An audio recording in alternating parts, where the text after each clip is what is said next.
5, 4, 3, 2, 1.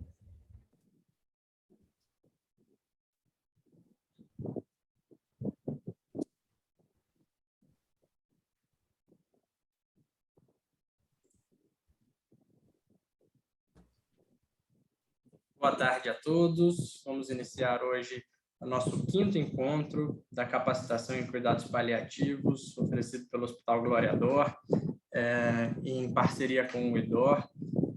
Todos os encontros anteriores estão disponíveis no canal do IDOR no YouTube. Lá você pode assistir todas as aulas, comentar, mandar suas dúvidas. E hoje nosso tema é um olhar sobre a espiritualidade e relacionado aos cuidados paliativos. Durante a aula, vocês podem enviar os comentários, perguntas no nosso chat e no final da aula a gente vai ler os comentários e responder as perguntas. Então, passo a palavra para a doutora Débora para falar um pouquinho sobre espiritualidade e cuidados paliativos. Boa tarde, Débora. Boa tarde, Bruno. Boa tarde, doutor Marcelo. Boa tarde a todos. Hoje a gente vai falar um pouquinho, né, como o Bruno disse, sobre o olhar da espiritualidade com os cuidados paliativos, né? As duas coisas caminhando juntas. Não tem como você falar de cuidado paliativo sem falar de espiritualidade, né? Porque está na própria definição da Organização Mundial de Saúde. Quando você fala na definição de cuidados paliativos, né, da OMS, é o quê? O controle do sintoma físico e do sofrimento multidimensional. E quando a gente fala em sofrimento multidimensional, a gente está falando aí do sofrimento psicológico, social e espiritual também. Quando você está fazendo um trabalho onde o seu final, você está esperando a plenitude, né, a morte, né, a plenitude da morte, do morrer, não tem como você esquecer nenhuma das dimensões que você tem que trabalhar. Porque algumas pessoas têm um sofrimento mais voltado para aquela área. O sofrimento social, às vezes, você não consegue controlar uma dor com toda a gama de medicamento, morfina, toda a adjuvância, porque a dor é social. É o que a gente chama de dor total. A dor ela é total, a dispneia é total, então você tem vários sintomas físicos, né, que se manifestam como sintomas físicos e que são subjetivos, que eles são alimentados por toda a parte multidimensional, por toda a parte do sofrimento nas outras áreas. Então, por isso é tão importante para o médico, para o enfermeiro, para o fisioterapeuta, para todo mundo da equipe multidisciplinar, entender um pouquinho sobre espiritualidade. Claro que ninguém aqui tem a pretensão de saber como um capelão. Existe uma pessoa que faz isso, que estuda a espiritualidade, que são, né, e trabalha o capelão em saúde, eles estão muito preparados para os casos mais difíceis, mais complicados. É como se o capelão fosse o especialista da espiritualidade. O paliativista, eu falo para vocês que a atenção, assim como a atenção paliativa é uma prerrogativa de todos, a espiritualidade é uma prerrogativa de todo paliativista.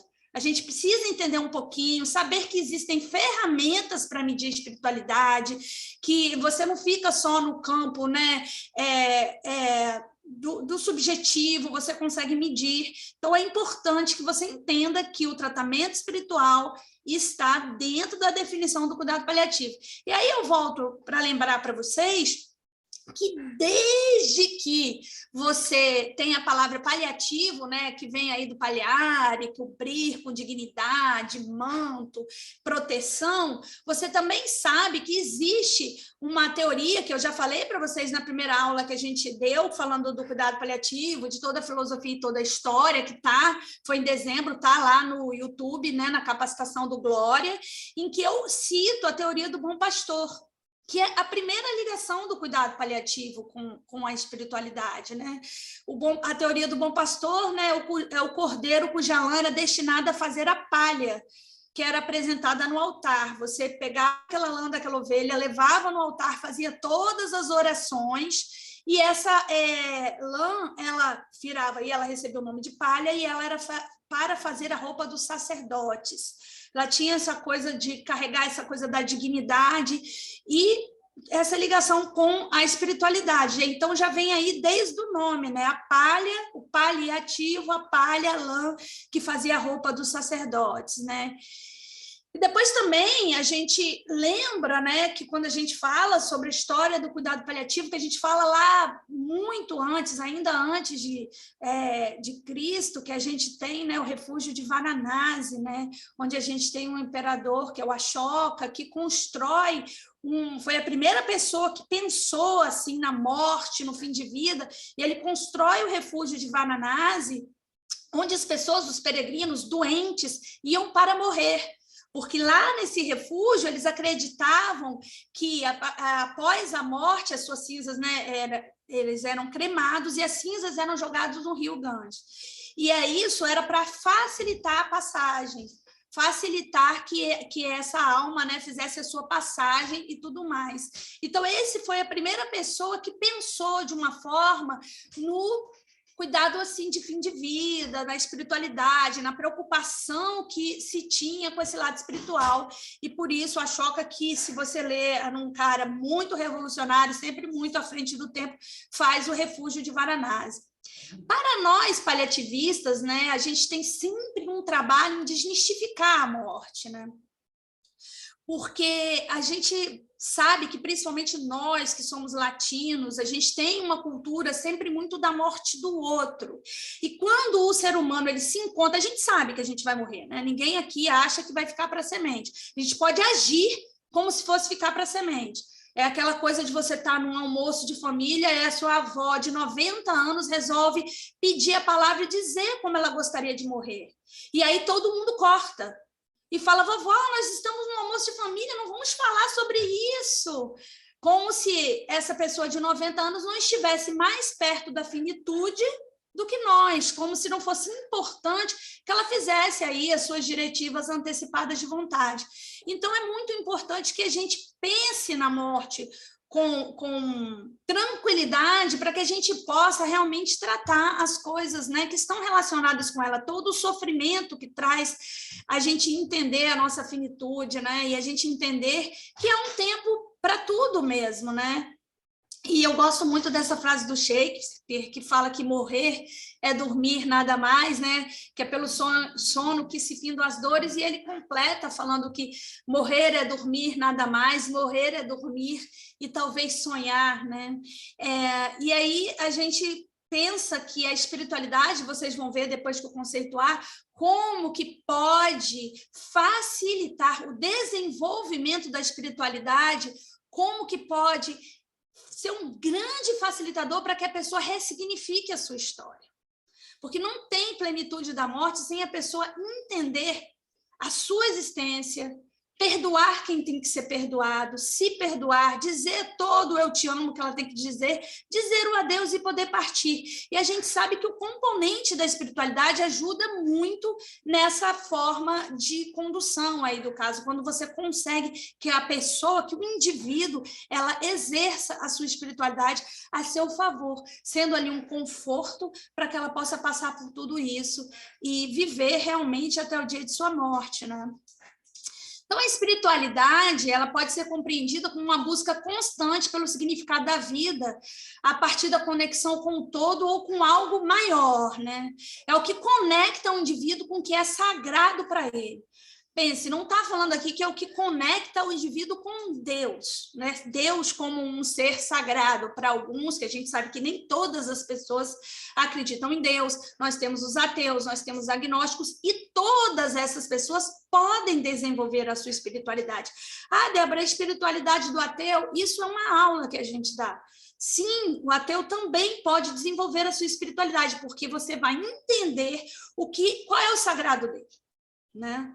Não raro a gente encontra pessoas que no fim de vida elas entendem que elas não acreditam que existe um ser superior, mas elas têm algo que é sagrado, que é algo que conecta, que é o que traz paz para ela, né? Que a gente diz, o que te traz paz? O que te faz bem? E pode ser uma música, pode ser a cachoeira, pode ser os filhos, pode ser a família, uma comida, e isso é você se conectar com o que é sagrado, né? Então, é muito comum que a gente associe e confunda a espiritualidade com práticas espirituais. Algumas práticas, como missas, cultos, sessões de meditação, além de outras técnicas específicas. Existem técnicas específicas, né, como o próprio budismo tem tantas técnicas, né, de desligar a mente, de se conectar com o sagrado. Existem as técnicas e os ritos e as práticas, e existe a espiritualidade, que é a conexão com o sagrado. As práticas podem te levar a se conectar com o seu sagrado? Sim, tá? Mas não é uma coisa só. Tudo isso é espiritualidade, e ao mesmo tempo nada disso representa essa palavra, né? Por quê? Porque afinal as técnicas, elas são um meio para atingir a espiritualidade e não o objetivo final. O objetivo final da espiritualidade é a sua conexão com o que te traz paz ou com o que é sagrado para você. Então a religião, que é o uso, o conjunto dessas práticas, pode ser um caminho para se exercer essa espiritualidade? Sim, pode, mas religiosidade é uma coisa e espiritualidade é outra. A espiritualidade, ela é mais, gente, uma busca pelo sentido, pelo propósito da vida. É uma coisa que transcende o físico, né? Isso é a espiritualidade. Por isso que a gente fala que o cuidado paliativo está tão próximo à espiritualidade, porque quando você se vê doente, se vê com uma doença ameaçadora da vida, e muitas vezes com o diagnóstico de uma doença incurável, você começa a se questionar. E não raro, pessoas que têm muita religião se afastam dela ou começam a achar que estão sendo castigados no físico, ou por um Deus terrível que está te castigando, ou por uma reencarnação, por um karma. A gente sabe que existem algumas religiões que as pessoas, quando doentes, elas acham que estão sendo punidas. Isso é muito interessante da gente perceber, porque, inclusive, isso pode influenciar até no controle de sintomas, porque existem pessoas que não querem analgésico, não querem tratar a própria dor, porque acreditam que precisam passar por esse processo de dor para purgar um sofrimento que lhe foi imputado por algo que ele fez. E aí, quando você vem, né, buscando o sentido da vida da pessoa, ressignificando, transcendendo tudo isso, você consegue fazer com que a pessoa, em grande parte, né, dos casos, ressignifique essa história toda, né? Então, a gente sabe que existem muitas formas, diferentes caminhos evolutivos, né, associados à espiritualidade, diferentes tradições, e algumas palavras lembram muito esse termo, tem a ver com a espiritualidade, né?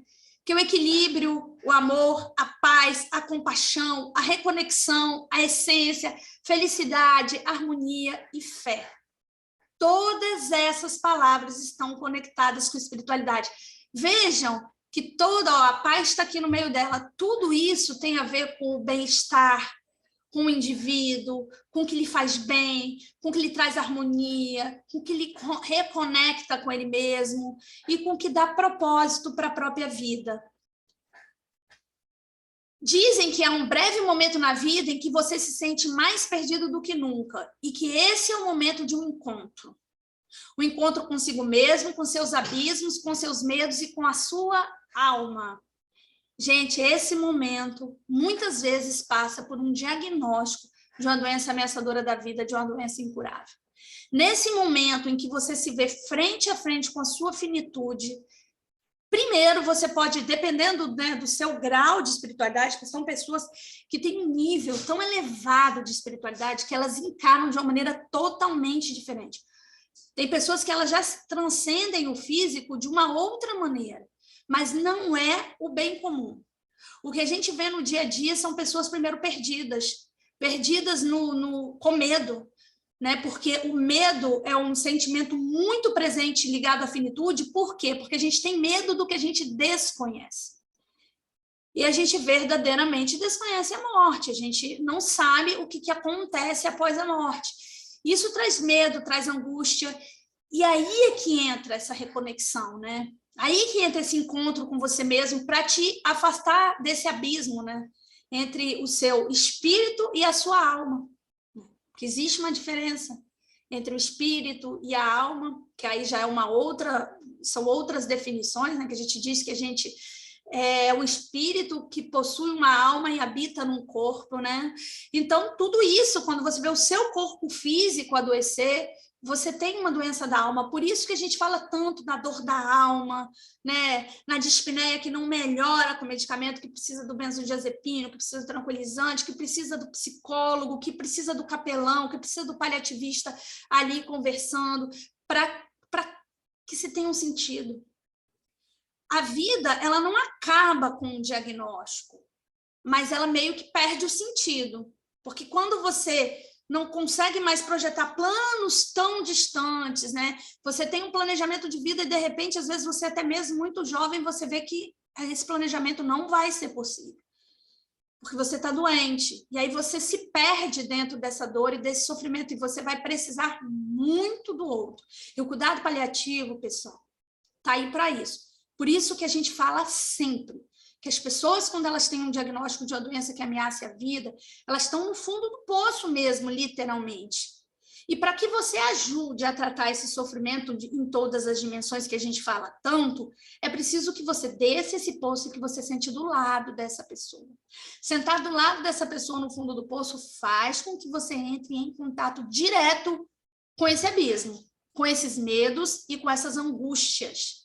Por isso é tão importante que a gente também tenha o nosso sagrado, que a gente também tenha as nossas técnicas de desligamento e que a gente tenha muito bem estabelecido a nossa rota para submergir desse poço todos os dias. Porque poço não é lugar de profissional de saúde.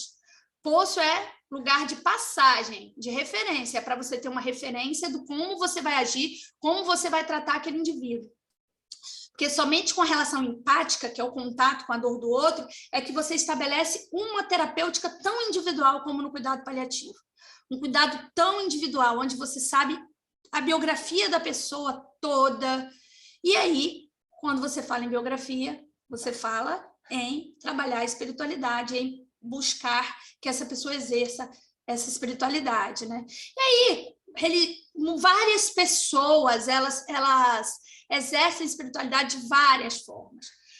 Eu botei aqui a cachoeira e a praia, a gente escuta muito, gente. A gente já pediu ambulância para levar paciente em fim de vida na praia.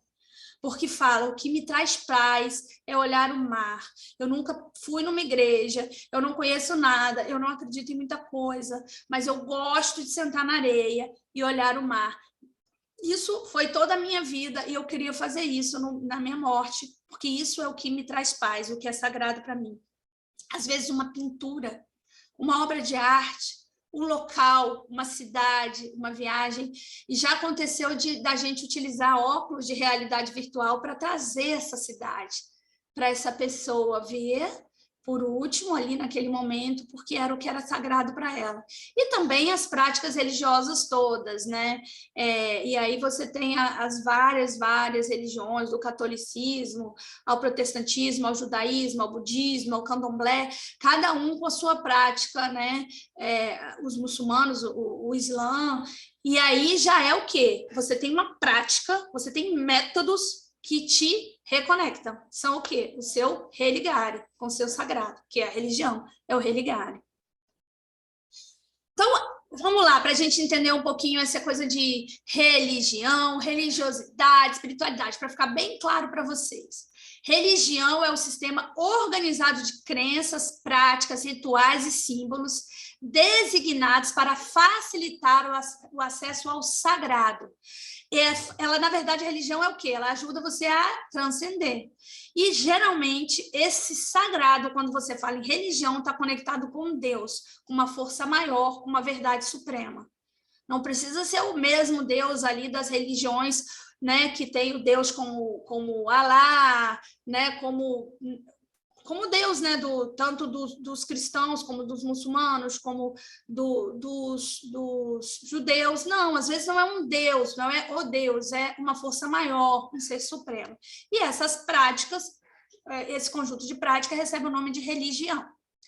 A religiosidade, eu estou falando isso, gente, porque existem ferramentas tá? Para você medir cada uma dessas coisas e ver o quão é importante, o quanto você vai ter que intervir nesse indivíduo. A religiosidade é o quanto o indivíduo acredita, segue e pratica uma religião. Pode ser organizacional, ele participando de uma igreja, templo religioso, ou não organizacional. Rezar, ler livros, assistir programas religiosos na televisão. O que eu estou querendo dizer isso? Às vezes você tem uma pessoa que exerce muito a sua religiosidade, mas ela não vai a um templo, ela faz isso dentro da sua própria casa, da maneira como ela acredita que ela está exercendo a sua religião.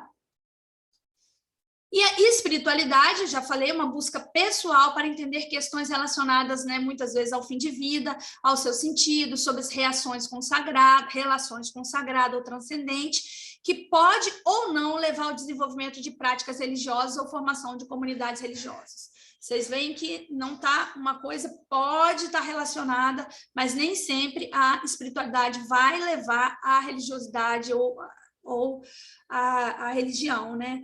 E por que isso é tão importante de você saber? Olha, gente, vou dar um exemplo prático. Às vezes, numa intubação paliativa, você consegue entender que para aquela família e para aquele indivíduo, quando ele falava ali, quando ele, né, sobre a biografia daquele indivíduo, é muito importante, por exemplo, que você chame um padre para fazer uma extrema-unção antes de você fazer uma intubação paliativa.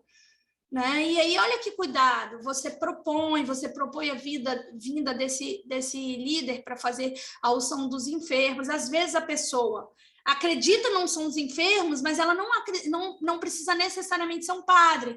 Então, qualquer líder religioso, pode ser um pastor, pode ser uma pessoa da capelania, do núcleo de assistência voluntária espiritual, né? Porque tem hospitais que têm esse núcleo muito bem organizado, como no INCA, que tem a nave, né? Que é o NAVE, que é o Núcleo de Assistência Voluntária Espiritual, que cada dia tem um plantão, né? E com alguns líderes, com alguns representantes de alguma religião.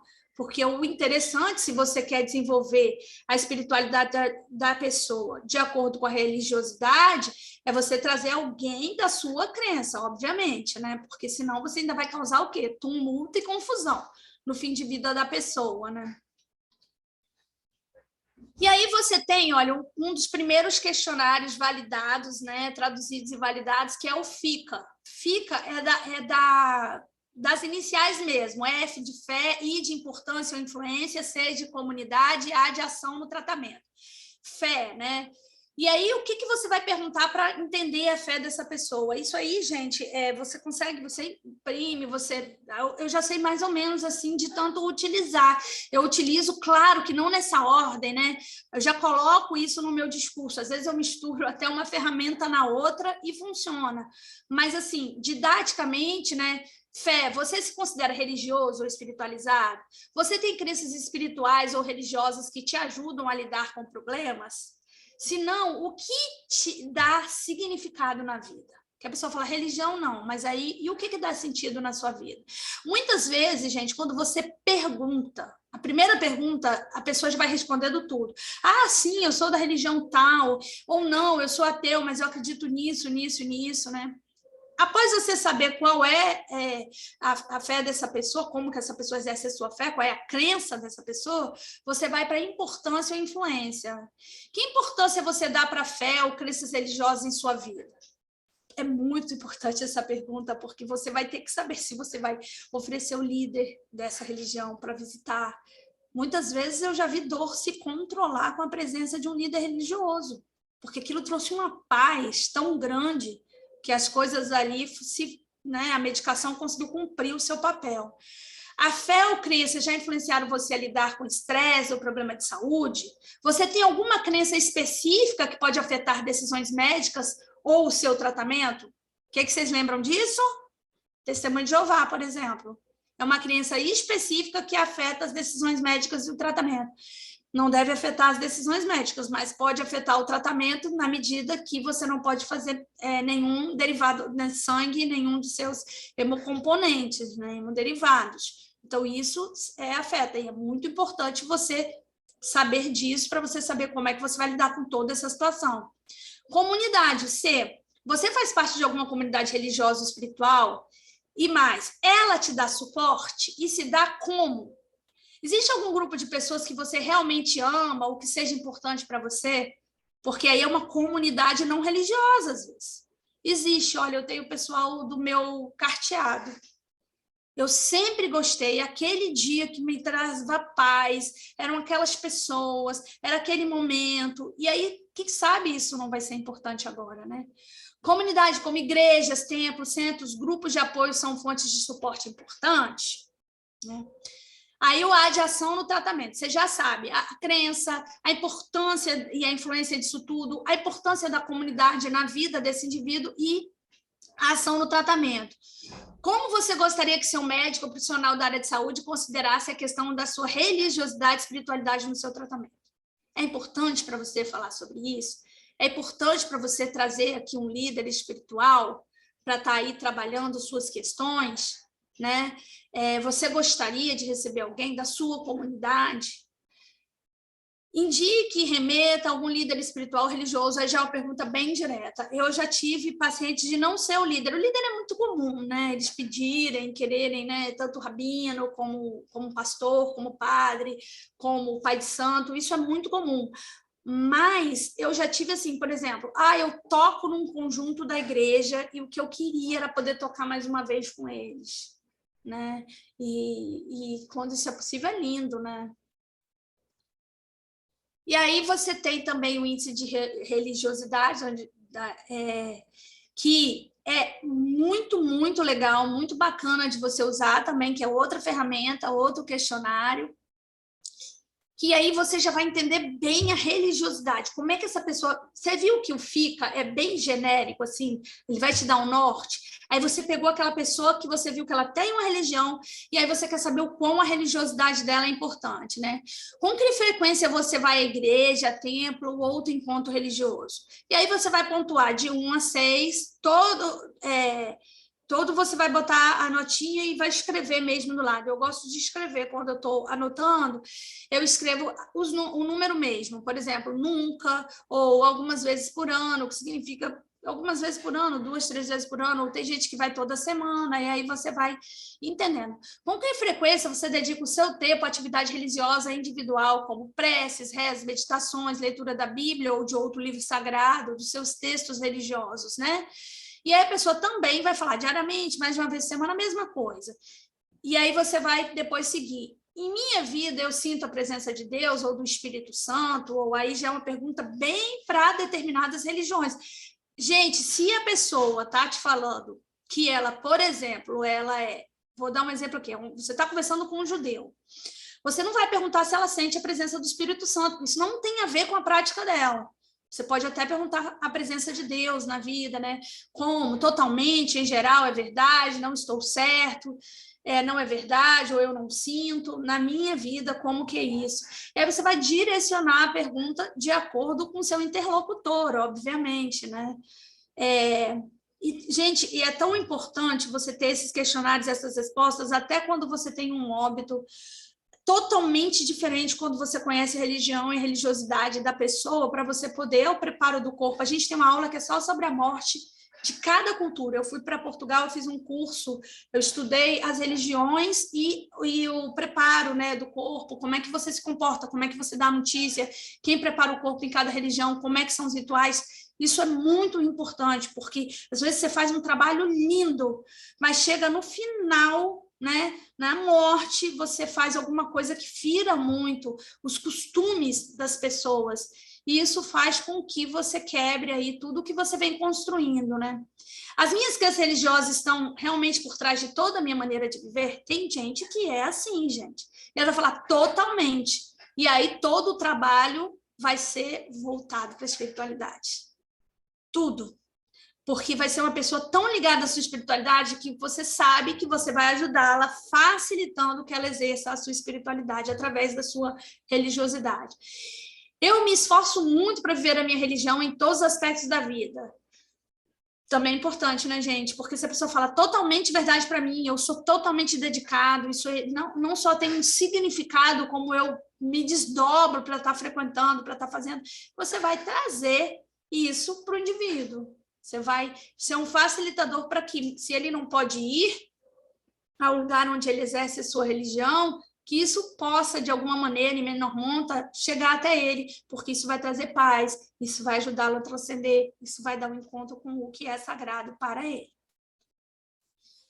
Além do FICA, da escala da Universidade Duck, que mede bem a espiritualidade com o parâmetro relacionado à religiosidade, à religião, você também tem outras escalas que a gente pode aplicar no dia a dia. Por exemplo, a escala de esperança, né? Que avalia a disposição emocional positiva direcionada ao futuro. Isso é muito importante, por exemplo, quando você tem um diagnóstico de câncer.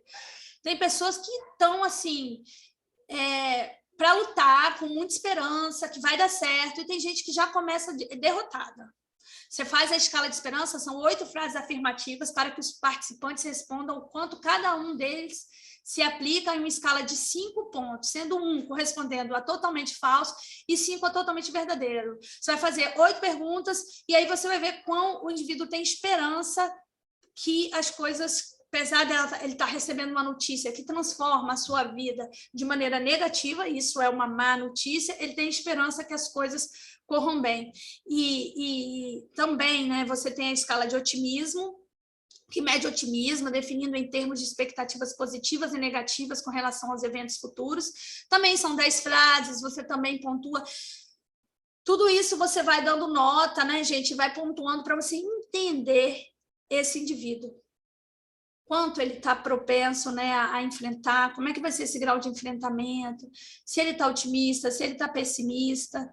Gente, isso é importantíssimo. Olha, só para vocês terem ideia, as pessoas, a escala de esperança e de otimismo, quando você coloca, e a pontuação é baixíssima, aquela pessoa que já está entregando os pontos, mesmo no início do diagnóstico, isso tem correlação com vômito antecipatório. São pessoas que vomitam só de chegar na quimioterapia.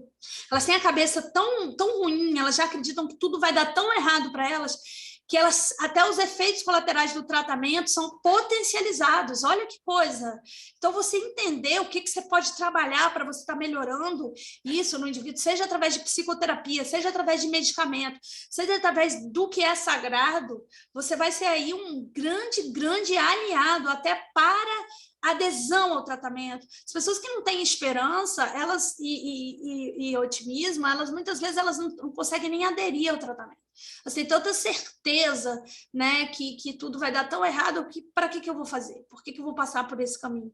E assim, às vezes você aplica uma escala de esperança e você consegue até pensar e predizer um abandono do tratamento, né? Um mau controle de sintomas, tudo isso, quando você está fazendo, porque o cuidado paliativo, gente, é importante a gente lembrar, a gente já está aqui na 5ª aula, que o cuidado paliativo não é só para doença incurável, para doença ameaçadora da vida. Então, às vezes, você está num diagnóstico de uma doença ameaçadora da vida, você está fazendo o tratamento específico para aquela doença, e você está junto ali com o cuidado paliativo, dando controle impecável desses sintomas, do sofrimento multidimensional, e você pode, sim, estar analisando tudo isso para estar ajudando até o tratamento específico. Olha, ele está assim, assado. Olha, no cuidado paliativo é muito interdisciplinar, a gente já falou isso. Não é uma especialidade, é uma área de atuação médica, quando fala em medicina, mas que não se faz sozinho, área de atuação para nós médicos, mas a gente, se for médico e dizer que faz cuidado paliativo sozinho, faz qualquer coisa menos cuidado paliativo. Que você tem uma dor social, você tem uma dor psíquica, você vai ter aí os componentes, os membros da equipe multi que vão estar te ajudando nisso aí. E a escala de disposição para perdoar, porque lembra que a plenitude, né, do fim de vida, ela passa por eu me amo, eu te perdoo, eu me perdoo. Então, também você vai dando notinhas, na verdade, ela vai de 0 a 7, né? É uma escala que ela dá mais ou menos 7 pontos, né? E é o cenário de simulação de situações de transgressões envolvendo pessoas com as quais o indivíduo potencialmente tenha convivido. E aí você vê a disposição que esse indivíduo tem de perdoar, né? E se quer também. E se quer passar por isso. A gente lembra que toda comunicação é um convite. Você não vai chegar, agora eu vou fazer escala de esperança, agora eu vou fazer escala de otimismo, Não, você vai introduzindo as ferramentas. Eu gosto de trazer as ferramentas para vocês saberem que elas existem. E que não é tudo da cabeça, né? Pessoas pararam, pessoas estudaram sobre isso, chegaram a esse consenso, e isso está na literatura, e a gente traz para que vocês entendam que existem essas ferramentas, né? Então, a morte e a vida não são contrários, são irmãs. A reverência pela vida exige, que sejamos sábios para permitir que a morte chegue quando a vida deseja ir.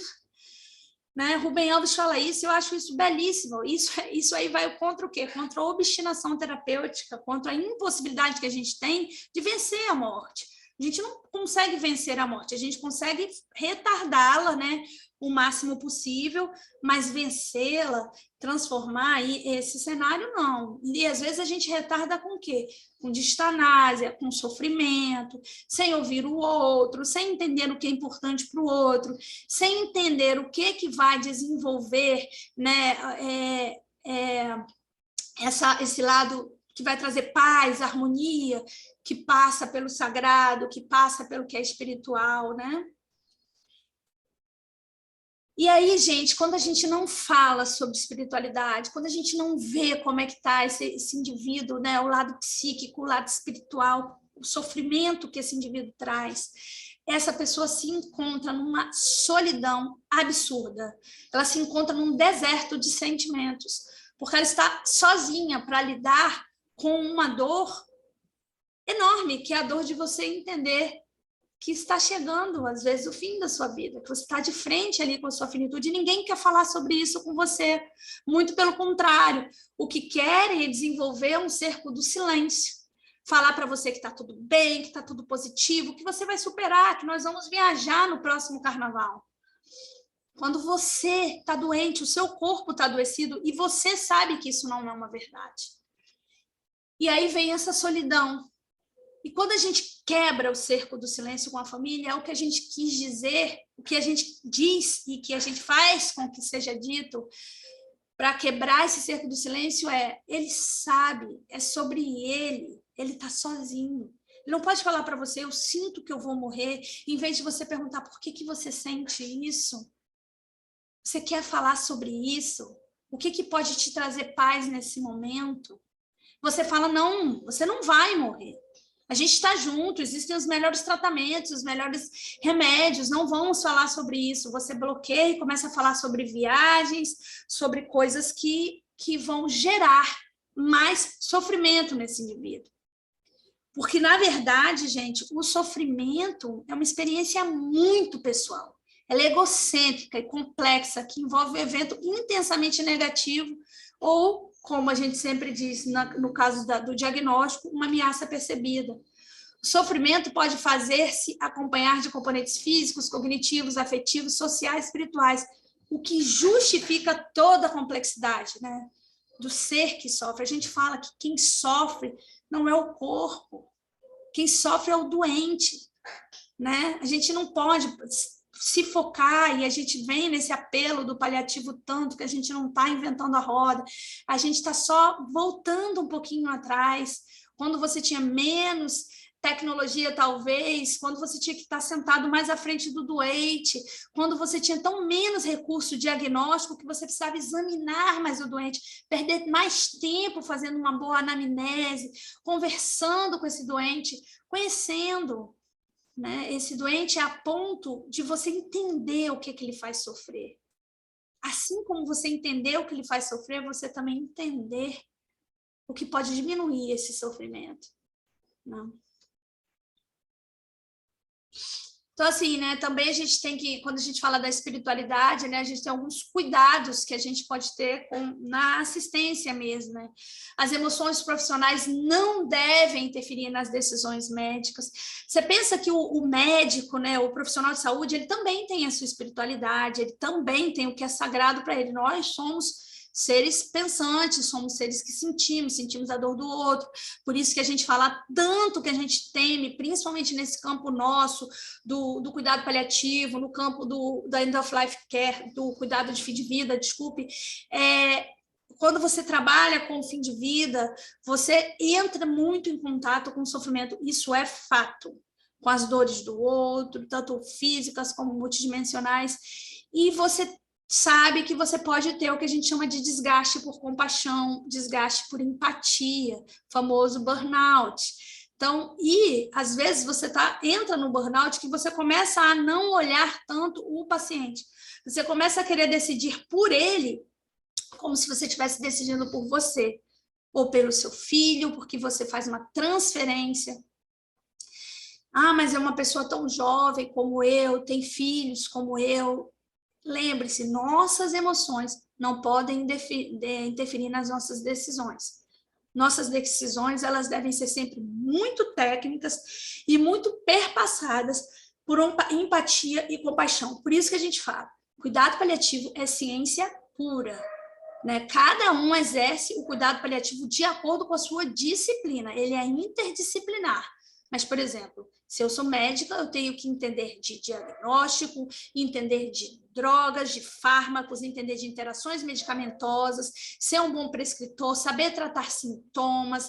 Devo entender que é uma prerrogativa do médico a comunicação, porque talvez o doente ele ainda tem muito isso de ouvir toda a equipe, mas a palavra do médico ela tem uma força. Ela tem um peso. E não adianta eu falar aqui para vocês, eu trabalho muito em equipe e adoro. Falar, não, mas toda equipe tem o mesmo peso para o doente. Não tem, a gente sabe. Às vezes eles querem ouvir do médico. E eles confiam muito na decisão do médico. É aquela coisa do paternalismo, sim. Onde o médico faz a figura do pai e o doente, fragilizado, adoecido, a figura do filho.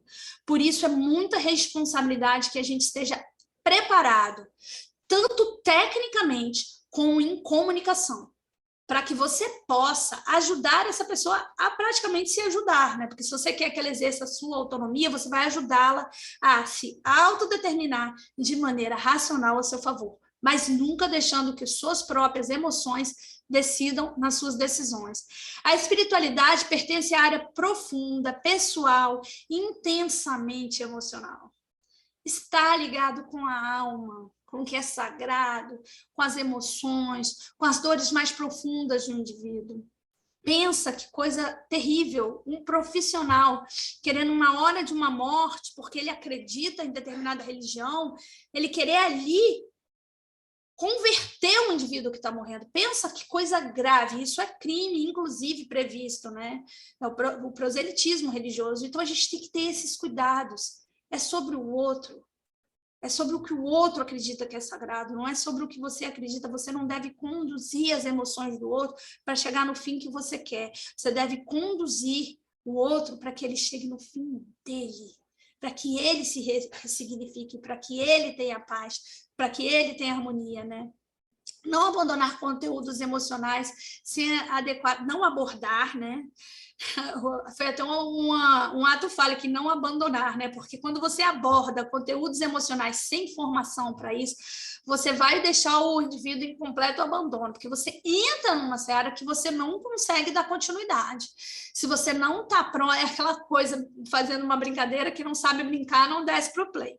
Se você não está pronto para dar continuidade àquela conversa, não começa.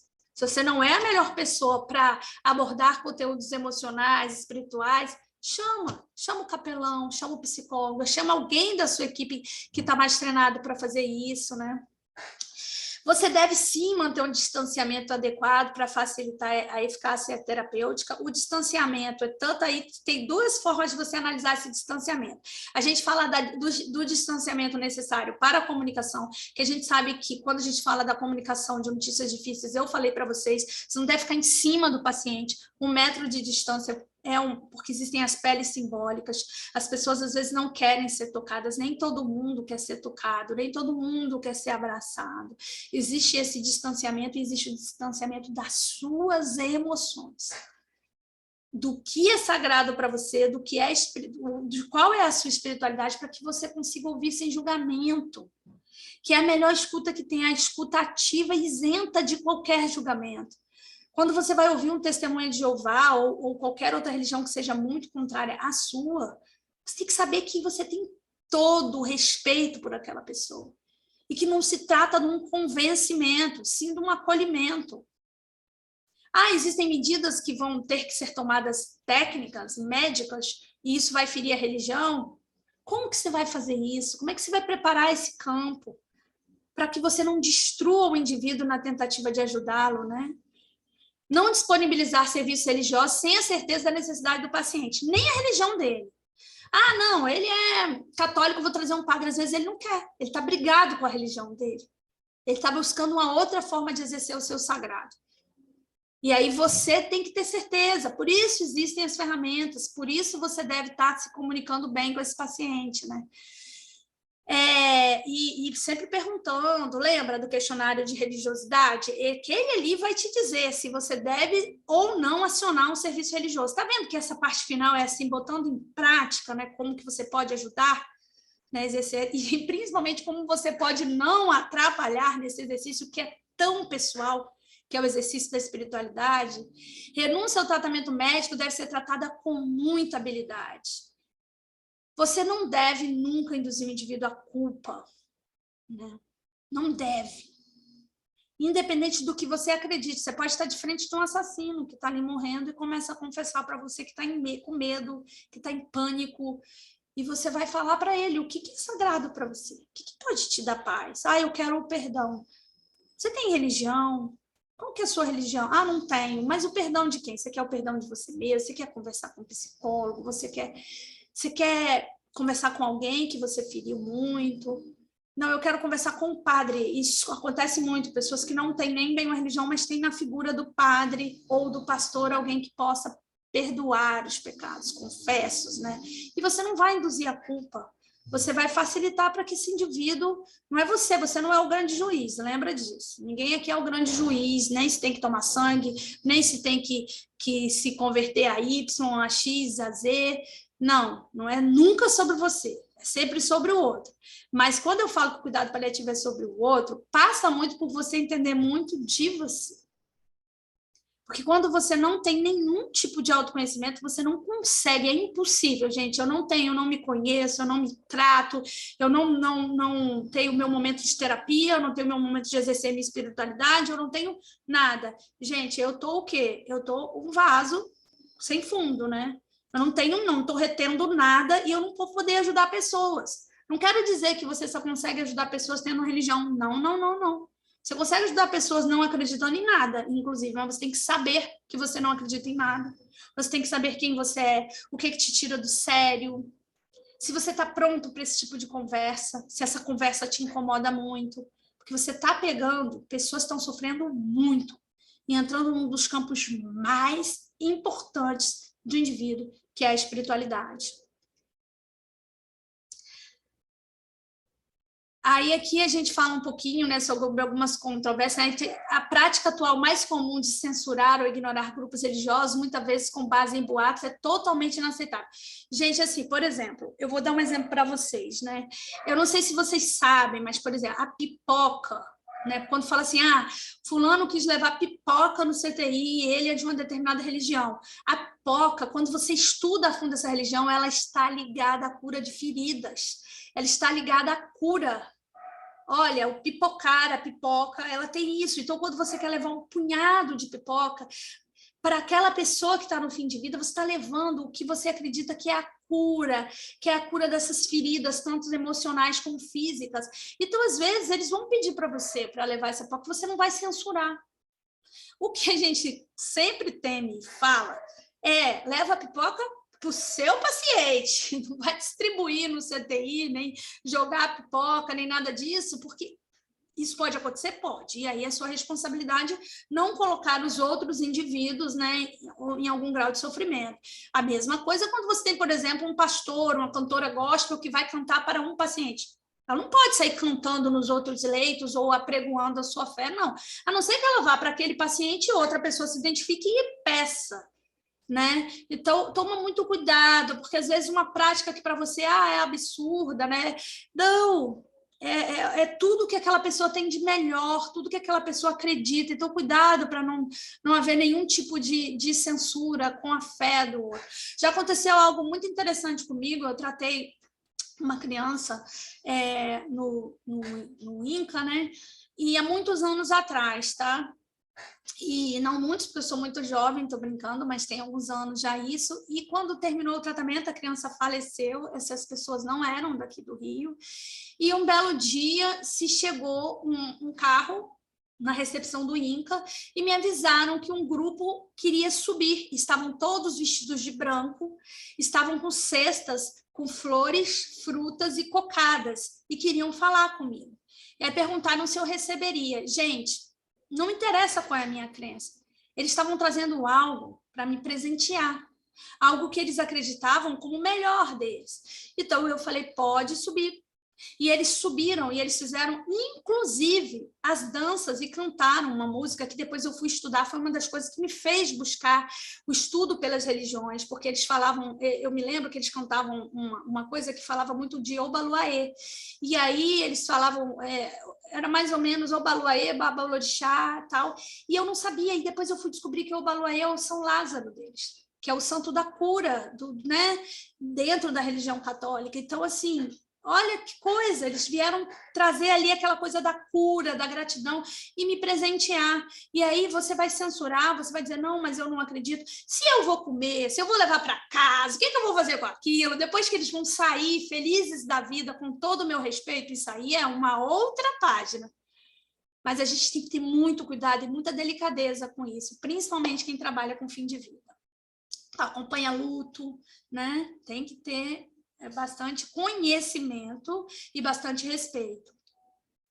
Então, cabe ao profissional de saúde, né? Vamos fazer aqui um resumão, né? Ser um facilitador para que o indivíduo se ressignifique, acolher a angústia, estimular o encontro com o sagrado, facilitar o perdão a si próprio e a quem for necessário. Entender se a pessoa quer esse encontro e esse perdão também, tá, gente? Porque já aconteceu do irmão querer perdoar, mas o doente não querer. Ele não estava na escala de perdão ali, ele estava 0 ali. E aí é sobre o doente, não adianta você fazer o que a família quer ou o que você acha que seria ali mais adequado para aquele fim de vida, não, né? Então, assim, facilitar, nós somos facilitadores. Facilitar os reencontros, esse me perdoa, eu te amo, eu já posso partir, estou de mala pronta, eu já peguei, gente, a coisa mais linda que tem. Doentes desesperados com medo da morte, desesperados com a vida desestruturada e entender quando as malas já estão prontas. E falar para você assim, ó, você sentir a transformação no seu processo terapêutico. E no fim de vida a pessoa falar, eu estou pronto, eu posso partir. Isso é um trabalho que tem um valor, né, agregado de sentimento para a gente muito grande, né? O meu amigo, grande amigo, Bruno, né, que dá uma aula de espiritualidade que maravilhosa, porque ele é capelão, ele é especialista nisso, eu trouxe muito uma pegada diferente dele com as escalas, do que a gente profissional usa e tudo, mas ele conta que eles trabalham, inclusive, no HC4, no Hospital do Câncer 4, ele já aconteceu assim comigo, né, de eu ter paciente meu morrendo e eu falar, Bruno, você casa esse paciente, porque era importante para ele casar naquele momento, era o que era sagrado para ele, o que ia trazer paz era aquele casamento, era a união, formação dessa família, né, e o Bruno está sempre muito disposto, né, a gente já realizou sonhos em que o sonho era o casamento e ele realizou o casamento, mas ele conta que um paciente, ele fez uma festa junina, né, no HC4, dentro do hospital mesmo, porque era aquele momento de comunhão de todos, e o paciente, ele disse que ele chegou na festa, e ele dança muito mal, isso contado por ele, e pegaram a mão dele e falaram, vamos dançar um forró, e ele disse que virou para trás, e a primeira pessoa que ele encostou a mão, ele pegou, puxou, e falou, você vai dançar. E botou na mão da pessoa e eles começaram a dançar o forró. Só que ele começou a perceber que aquela pessoa que ele pegou a mão estava dando um show de forró. Era um dançarino de forró e ele não sabia disso. Passou tudo mais e ele estava na sua sala quando o paciente procura ele e fala assim, capelão, eu queria te contar uma coisa. Eu sei que eu estou morrendo e eu não acredito em Deus. Mas hoje eu falei que se Deus existe, que eu pudesse dançar o meu último forró. Essa foi a minha prece de hoje. E eu dancei o meu último forró. Eu sou dançarino. E fui aplaudido, e eu fui atendido. Então, eu estou começando a acreditar que esse Deus existe. Isso está me dando uma paz. E eu não sei como chamar esse Deus. E aí o Bruno foi, acolheu e disse, vamos chamá-lo de Deus do forró? E ele falou, então, ele é o meu Deus do forró. E ele partiu semanas depois, calmo, tranquilo e acolhido por uma pessoa que não quis dizer, dar nome a esse Deus conforme ele acreditava, mas trazer aquela situação para trabalhar essa espiritualidade. Você vê como que o que era o sagrado para ele? Era a dança. E simplesmente ele foi atendido naquele momento por algo que ele acreditou ser superior e ele se conectou com aquilo. Aquilo foi o religare dele. Isso lhe trouxe paz, lhe trouxe um fim de vida muito, muito bem assistido. Então, a gente fala sempre, né, que para os crentes Deus está no princípio das coisas, para os cientistas ele está no final de todas as reflexões, né? Muitas vezes os cientistas discutem, e no final pensam se existe ou não Deus, né? A ciência do espírito é o espírito da ciência. Eu gosto muito dessa frase como pesquisadora, né? Na minha dissertação de mestrado, eu trouxe uma frase do Louis Pasteur, né? Que o Louis Pasteur, que é um grande cientista, também era uma pessoa que trabalhava muito o seu lado espiritual, muito, muito. E ele tinha uma frase que ele dizia assim, um pouco de ciência te afasta de Deus, muito te aproxima. E se você me perguntar como é que eu exerço a minha espiritualidade, eu vou dizer para você que eu sempre falo isso, né? Eu não sei aonde eu vou, mas eu sei que eu estou no meu caminho, né? I'm on my way, né? Eu espero estar no meu caminho sempre. Isso parte de uma reflexão diária do meu sagrado, do meu bem-estar e de como que eu estou me conectando, né, com a minha comunidade, seja ela com os meus pacientes, com a minha família, com as pessoas que precisam, que dependem de mim ou que eu dependo delas. E aí, para terminar, né, eu sempre falo que a gente prepara com carinho e alegria a chegada de quem a gente ama, né? E é preciso também que a gente prepare com carinho, com alguma tristeza, a despedida de quem a gente ama. Maravilhosa frase do Rubem Alves. E era isso que eu queria trazer para vocês hoje, para botar um pouquinho dessa vontade de aprender mais sobre espiritualidade, mais sobre as religiões, mais sobre os processos de respeito, né, ao corpo, à notícia. Cada religião tem a sua forma, isso é muito interessante, isso é uma outra conversa. Estou falando para vocês que eu fui para Portugal só para estudar sobre isso, para poder colocar isso na nossa prática diária. E era isso, deixa eu parar de compartilhar. Parei ou não? Esqueci.